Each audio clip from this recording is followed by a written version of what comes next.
Good evening, everybody. This is our AEW Dynamite review for the 16th of March. We haven't got Russell with us this week, so it's just going to be myself, so it'll probably be much quicker. So we're going to run through the card and give you some comments and suggestions maybe also. So moving straight on, the first match on the card was Adam Cole and Red Dragon versus Adam Page and the Jurassic Express. So, first of all, I mentioned previously that I think putting Page with someone who's a bit more main card is a good thing because he's meant to be the champion. So this made sense to me, moving away from the Dark Order because they're kind of like mid-card guys, really. So I wouldn't mind seeing some kind of even like a mini feud, really, where the Dark Order kind of get a bit miffed about it, and maybe I think they were always better as heels anyway. So let's have a look at maybe making them heel and bringing someone in. Maybe I always thought it'd be Bray Wyatt, so that's still possibly on the cards. So anyway, that's down the line. The match itself was pretty good, as you would expect with these guys, all very talented. I'm a big fan of Red Dragon, as I've mentioned previously. Jurassic Express are good, nice face team, very, very popular. So yeah, didn't have any problem. The triple moonsault I thought was a really good spot. Really like that. So Adam Cole got the win. Again, I like that. I thought that was the right decision as well, because I think we're going to continue to move forward with Adam Cole and Adam Page, the two Adams again, which I don't mind that really. To me, it doesn't sound like a huge match, but it's nice, steady match, to lead into somebody who was a bit more credible as a champion. So that was okay. Nice little start match. Got you excited for the card. Really nice and high paced. Really like that. So the next little segment on was Chris Statlander. A little bit of a video segment there where she was only very short, but where she was rubbing off the paint. So obviously this is teasing that she's going to drop the alien gimmick, which, if I'm honest, I think they could have done a lot more with that gimmick. I thought it's a bit unusual, I think, but no more unusual than some of the other things that they've got going on in the Friends group, for example. So I would have done something with the gimmick. I think they're probably thinking, well, the gimmick isn't getting over, but they didn't do anything with the gimmick, so that's probably why it isn't getting over. I mean, for example, you could have made it into an amazing entrance with the beam of light coming down. You could have really gone really into it. I think that would have been really good, but obviously they're going to move away from that now. So I personally think it's a mistake. I think it was quite very different, and you need to do things different. That might not appeal to everybody, but I think it was a good thing to do. So anyway, we're moving away from that by the looks of things. So, and I do like Chris Statlander. I think she's very talented. I think she was going to be pushed early on in AEW, but I think she got injured, so she kind of like dropped down a little bit. But I think it's now time for her to come back and have a bit of a run, because she is a face, and there's not many around that are credible. So I think that's a good thing.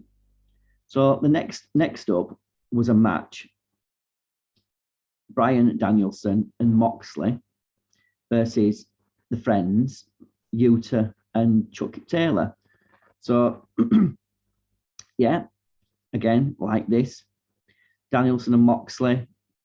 I like the team. Yeah, I'm more a fan of Danielson than I'm of Moxley, really. But I like the team. Very, very, very credible team.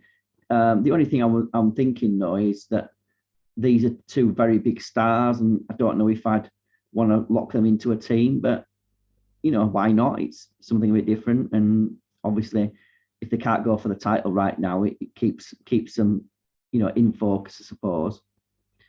Regal was on commentary, which I really like that. Prefer him on commentary actually than being at ringside. I'm not a big fan of him managing this group, as I've said before. I don't think they need a manager. more of a advisor would be okay. But I like the commentary thing because he's very, very good on commentary. He's very credible, very, very real. Just like, it's got a lot, quite witty as well. So, and some of the commentary can be a little bit dull. So I like that a lot. The Friends is coming across as kind of a bit of a comedy stable now, which is not a bad thing. It's got its place, but it's coming across as kind of like that, really, with obviously Danhausen and Orange Cassidy as well. So, but that's fine. These are good for TV. They're good TV people, and that's fine. I still believe that Utah will join this group, the Moxley, Danielson group. I mentioned that previously before this show as well. And there was a little bit of an angle at the end where Utah went back into the ring to try and, show respect to Regal and everything, and he got slapped. So I think that's the long-term plan. If I'm honest, I don't really see it with Utah. I don't understand why he's such a prospect, really. I don't see it, really. I mean, maybe he's just waiting for a little bit of a gimmick, and but he's nothing special for me. He's an okay wrestler. He doesn't fit with the Friends anymore, really. But it wouldn't be my choice to bring him under the wing of these two guys. But might be wrong. We'll have to wait and see. But don't jump out at me going, "Oh, Wheeler Utah's on the show," really, if I'm honest. So I don't really think he'll be a big star. I don't think if they're going to groom someone to be the next big thing, I don't think it's going to be Wheeler Utah, really. Unless they go with my previous idea, where they repackage him as some kind of, great Utah guy with a bit of face paint and some different move set. But we'll wait and see. But for me, it won't be my choice, really. There's other people you could bring in. There's quite a few other people. Daniel Garcia, again, I think he's more that kind of guy. He just needs a bit of, a bit more muscle on him, I suppose. And you've got a few of the other guys that have come in recently, the newer guys. There's a few people I've seen on Dark and Elevation, if I'm honest, that would be more suited. I think Josh Woods was one of them that I saw when I was watching. I don't know if it was Dark or Elevation, but he's the kind of guy I'd think, oh yeah, that'd really work. Looks dangerous and looks like someone who could be actually a star. So that was okay. So good match anyway. No issues with the match. Danielson and Moxley won, which obviously you're gonna expect for that. So they're moving on. I would imagine they'll be getting some sort of title shot soon, really, because I don't think they'd be wasting time building them up in a team not to do that. So maybe this is the next tag champions. So that could be a next big pay-per-view match there. Then we had an interview with FTR. And I like FTR, old school tag team, like it a lot. So yeah, I loved FTR. But this was a bit of a confusing promo for me. Maybe not confusing is the wrong word, but trying to explain why they fired Tully. It didn't sound believable, really, if I'm honest. I think they should have put a little bit more effort into, moving Tully on, really, or firing him if that's what's happened. So, but at least they tried to explain it, I suppose. It just didn't seem believable that just 1 week, all of a sudden, they fired him for really no reason. So, but it'll be interesting to see what they do, because I do believe they'll bring in some kind of manager or advisor, or something of that nature for this team. I think they probably need some sort of manager. Don't need a manager, but I think it's a type of team that you would expect to have a manager, really. I think Jim Cornette would be perfect, but I can't really see that happening, really. But that would be quite interesting, wouldn't it? So we're moving on anyway. We've got the Acclaimed interview with Team Taz, and Swerve as well came in as well. Bit of a busy interview. That's good. Found this quite intriguing, really. I'm a massive fan of the Acclaimed. Everyone loves the Acclaimed. I love the Acclaimed, so that's obviously true. Swerve versus Starks. Yeah, I fancy that bit of that, like that. Be a nice match. Could be an interesting feud. Both seem to be able to talk as well, so that's always a bonus. But one thing that I thought, oh, this would be real. If you wanted to do some really good booking, Max Caster versus Swerve in some sort of rap match, like rap off and then have a match. Just think that's. I'm not a fan of rap, obviously, but I do like Max Caster's raps. I think they're very, very funny. I haven't heard Swerve, but apparently he's a rapper as well. So I just think you've got to do that match. I think you've got to do that match. Maybe at a big event as well. I think that would be really good. Just it won't be some sort of classic match, but I just think it'd be really interesting. So some sort of weird stipulation where they both did a bit of rapping as well before the match, I suppose. So yeah, so that was a good little interview because it got me thinking about possibilities there.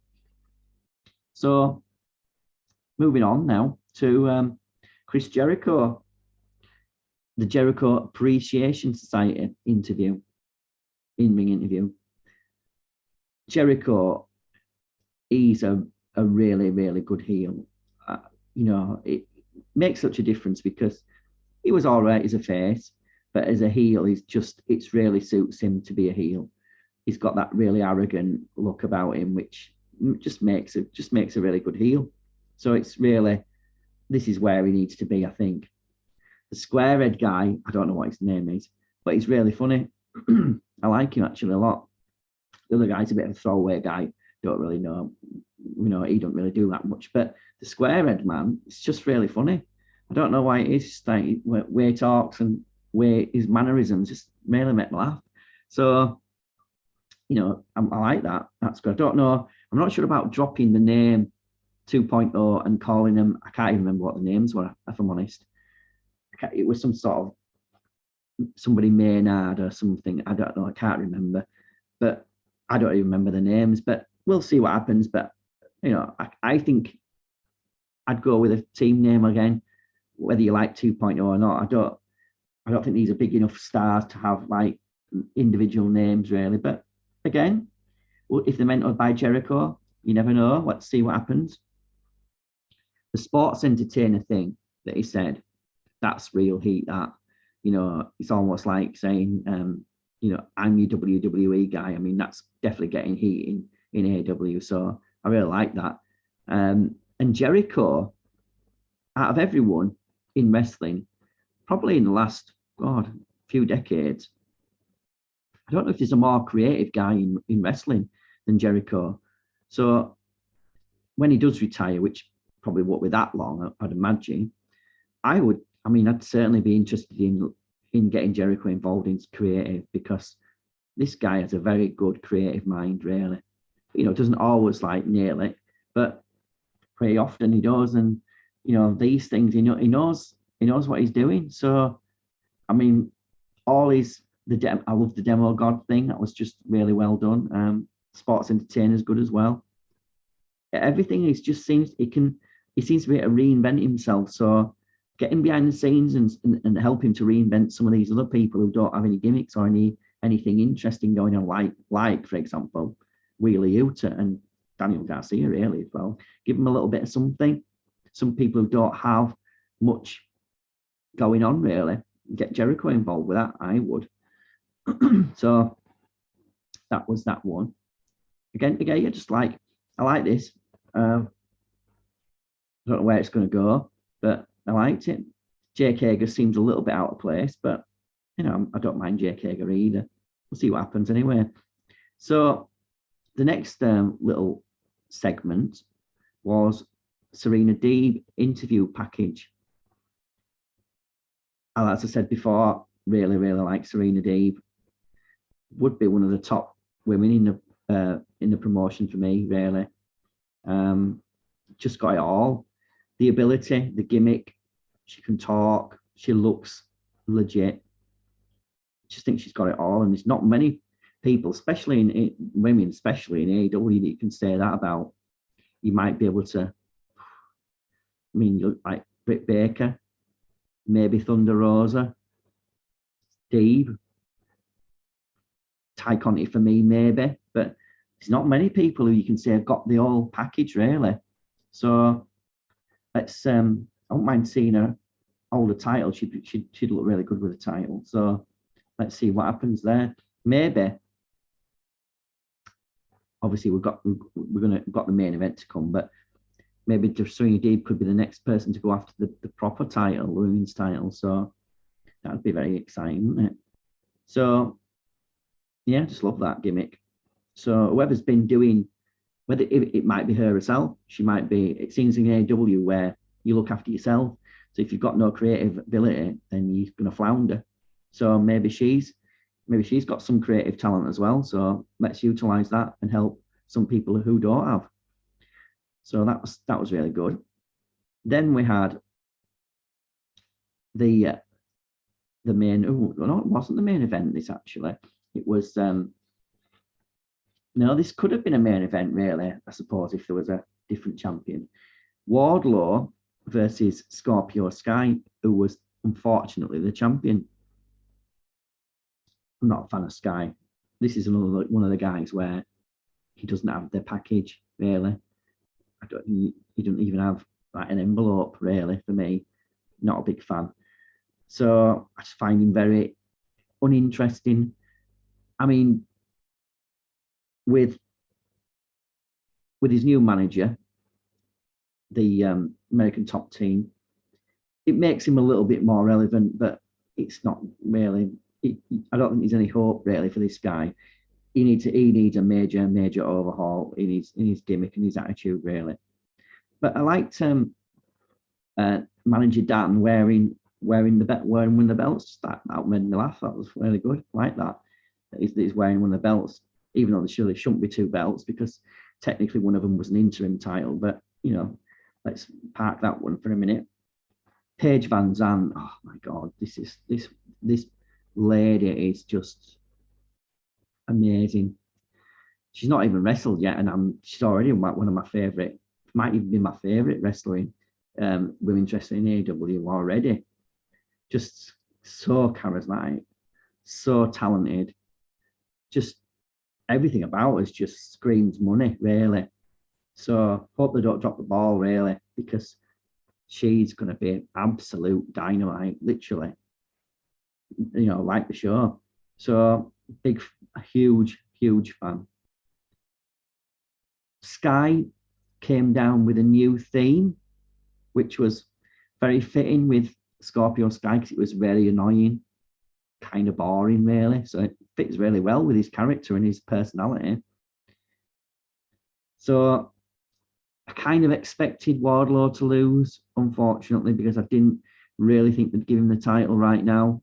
I did expect kind of a screw job, and that's kind of what we got, really.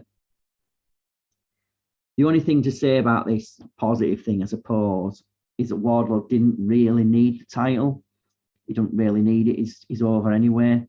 So, but just disappointed that Sky's got it, really, because it just devalues the title for me, even with the stable that he's with, which should elevate him, really, but it's just so boring.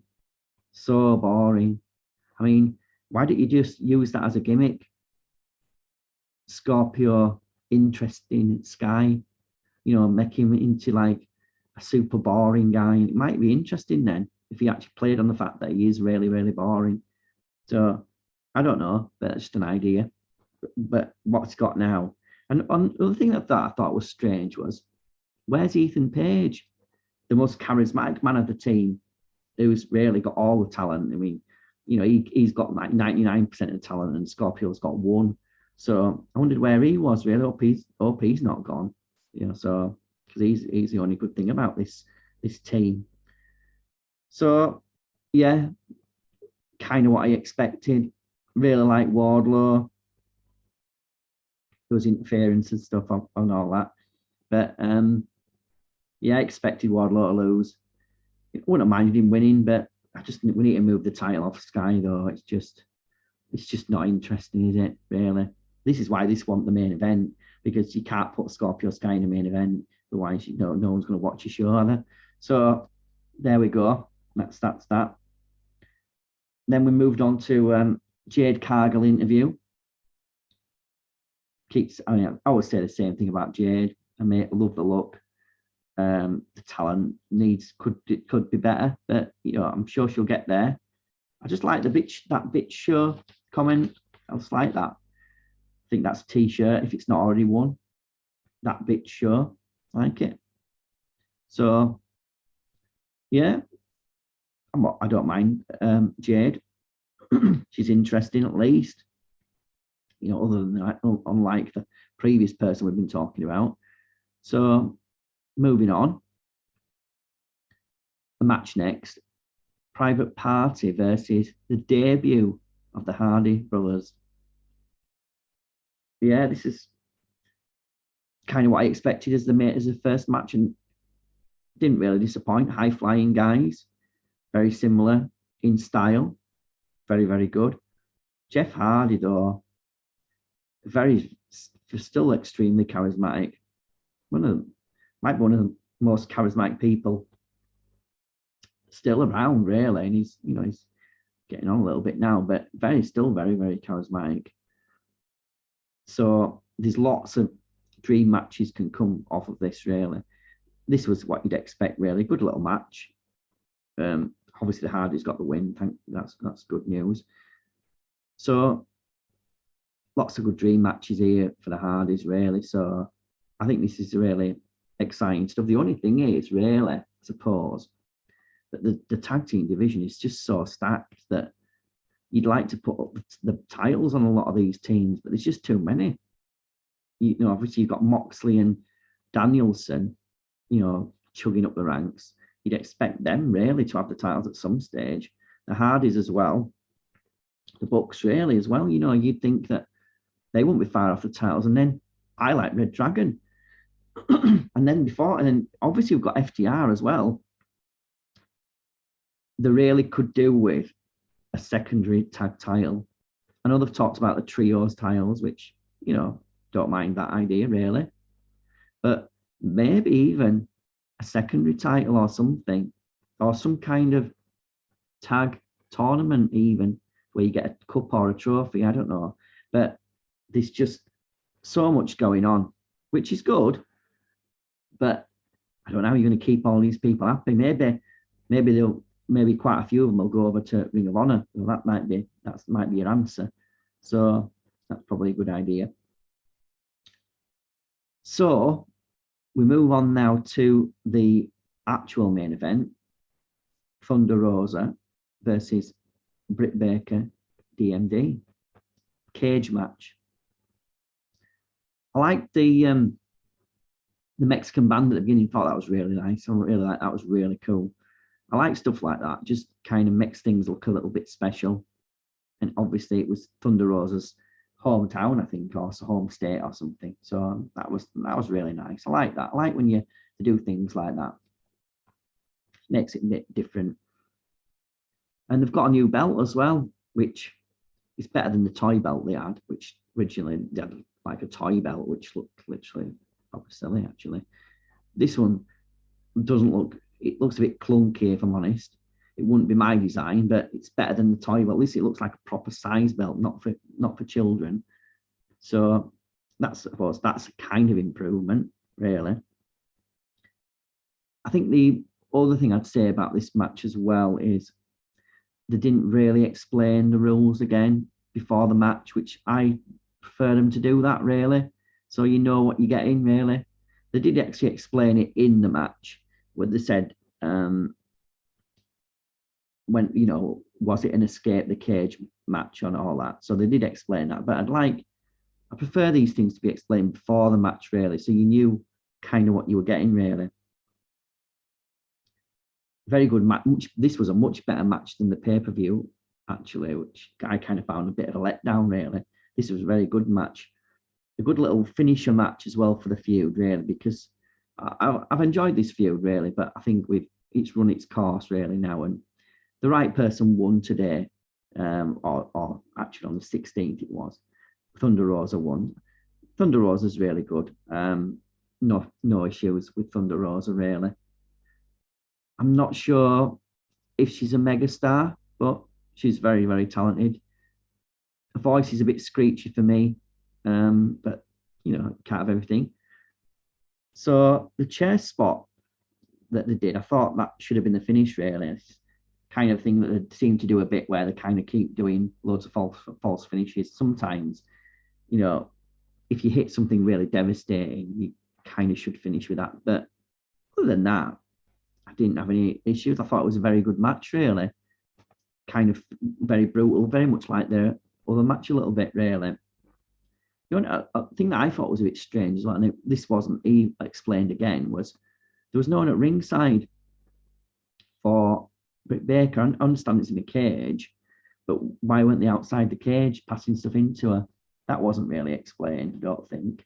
So presumably we were banned from ringside, but I'd like these things to be explained rather than just not happen, because I just thought it was a bit weird. But that's fine anyway. Just one of the things where they don't seem to have a lot of consistency sometimes. Think about things like logically. That's what they should be doing. Think about, well, hold on a minute, she's got a couple of valets or assistants or whatever they are. Why aren't they there? So that's what I thought. But as I say, good match.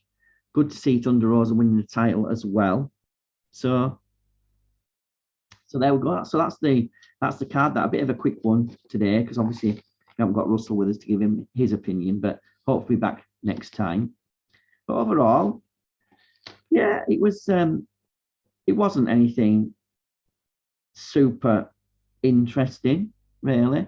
There wasn't anything on the card that sort of blew me away particularly. But I thought it was steady.